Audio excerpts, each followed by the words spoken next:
Do you remember when we did the 500 and 750 euro PC build, where we tried to maximize the performance out of the build to see what a 250 euro increase can do in performance? Well, today we will try again, but this time with a 1000 euro budget. So, just like we did last time, we've chosen a number of components and tried to hit the 1K price tag as closely as possible, while always favoring recently released hardware and always choosing performance over aesthetics, which does not mean that it turned out ugly.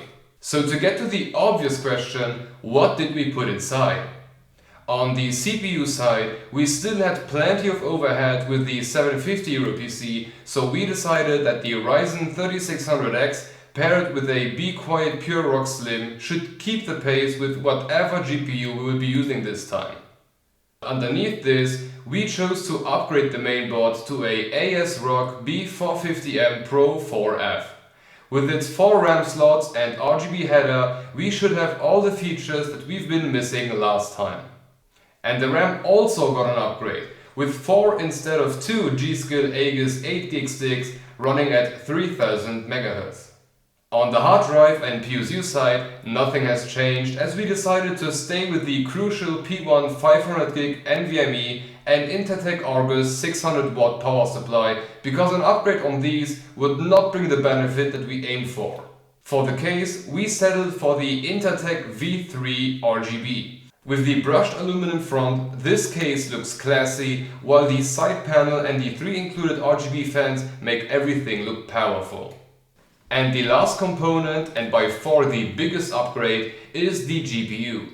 This time we had enough budget to go for a Palit REX 2060 Super, so this should allow for a much smoother gaming experience. Okay, having the components out of the way, let's go into the building part.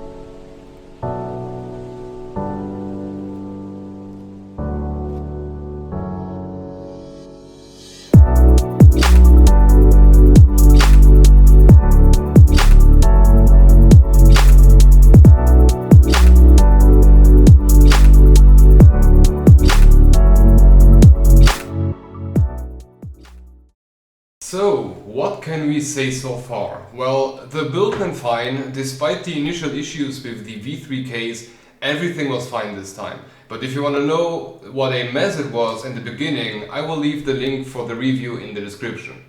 But having RGB control over the mainboard instead of the IR remote is a great gimmick. It will not give you any benefit at all, but it is really nice to have. So until we started up the PC, everything was alright. Until we got to the BIOS. Because, well, this little RAM stick here seems to be dead on arrival. But not completely though, because if it's inside of the PC, it likes to prevent another slot from working, so it's doing something even though it wasn't intended for.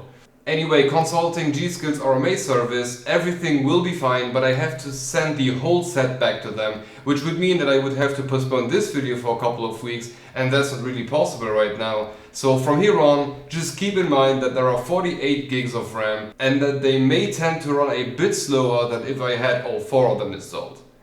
Anyway, for the rest, all seems to be working fine. We did a small overclock with 4.2 GHz all cores on the 3600X. The RAM which are working are running at 3000 MHz, and the 2060 Super is heated up by Afterburner's auto overclock. At this point, it's time to have a look at the numbers. On the CPU side, there are no real differences compared to the 750 euro PC, as neither the CPU nor the RAM speed has changed. So this leaves us with 3.8K points in Cinebench, and on the SSD it's of course exactly the same story. On the RAM side it's almost the same thing, but the missing RAM stick seems to make a very small dent in the RAM speed. So coming now to the only component that got a major upgrade in this build, the 2060 Super. With 93 FPS on average in Firmark, it seems to be a 32% increase over the 1660 Super and a 210% increase over the 1650 from the €500 build. In engine superposition, we hit 35 FPS on average, which gives us a 40% from the 750 and a 200% increase from the €500 PC.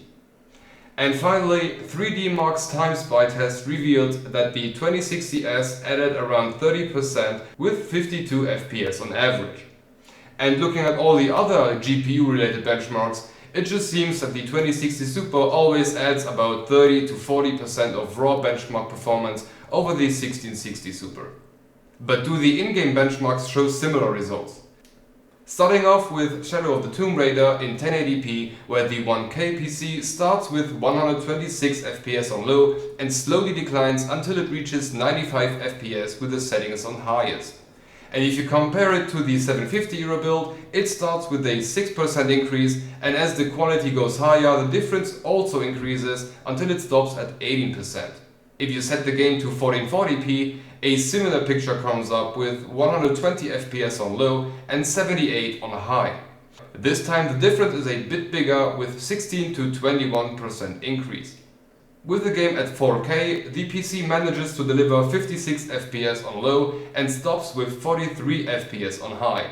But do keep in mind that this code was not intended for any 4K gaming, but we just like to make the test for future comparisons. Okay, so while playing Shadow of the Tomb Raider, you should expect a somewhat 15 to 20% increase if you crank up the settings. Now coming to Metro Exodus. Here a somewhat similar result was produced on 1080p with 133 FPS on low and going down to 31 FPS on extreme. Basically always around 20% more than the 750 Euro PC. With the resolution at 1440p, the same thing happens again with 118 FPS on low and 24 FPS on extreme. With 4K, something odd happens as the 1660 Super outperformed the 2060 Super by 4 FPS, but there must be some sort of error with the 64 FPS, so we will rebuild the 750 PC in the near future to correct whatever happened there. Anyway, the 2060 started pretty good with 60 FPS but went down rather quickly until there was no hope left with 15 FPS on extreme. Okay, so looking at raw benchmarks is always a good start for comparisons, but actually playing the game reveals a much bigger picture. But this time we'll change it up a bit and skip the 1080p resolution for all the games, because with a 1K budget we tend to leave the 1080p world in favor of a higher resolution.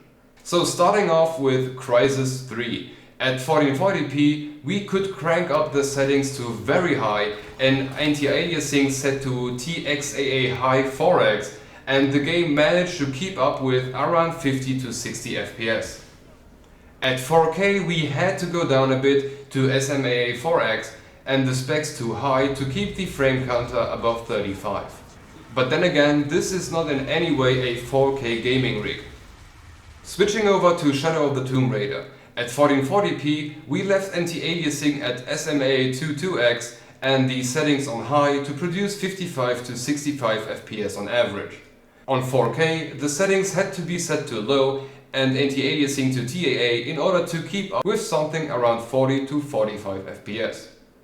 In GTA we went straight to 4K, and with MSAA 2x we got 75 to 80 FPS, while with MSAA off we walked around with over 100 FPS on average. Then we also had a quick look at City Skyline, where at 4K and everything turned on we could zoom in and out and run around the city while always keeping it over 35-ish FPS. So let's draw a conclusion. Comparing the 1K PC to the 750 Euro PC, it actually just is a big GPU upgrade.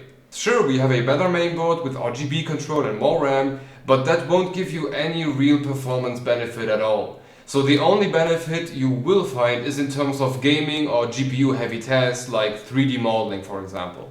But if you only focus on those cases, it's a pretty heavy upgrade. The raw benchmark showed that overall a 20% increase in basically everything, and playing the actual game revealed that you will get around 20% more FPS, or you can crank up the anti-aliasing one higher. But having that said, just like the numbers showed, the highest benefit will be achieved after you left the 1080p world. Sure, at 1080p there will be a nice performance bump, but it will become notably higher if your tasks are heavier. Another thing that was very noticeable is the diminishing return, because after adding the first 250 euros to the 500 euro budget, you would end up with 2 or 3 times the performance, whereas now with another 250 added, just ended up with something around 20 to 30% performance increase. So to wrap this video up, we hope that you liked the video and that you've been informed enough to make a conscious buying decision. The manufacturing links as well as affiliate links are in the description below, so if you want you can always check them out. Anyway, we hope to see you back in the next video, but until then, you can give us some feedback with a thumb up, thumb down, or maybe even a comment. And if you want to keep watching, have a look at one of these not totally random videos.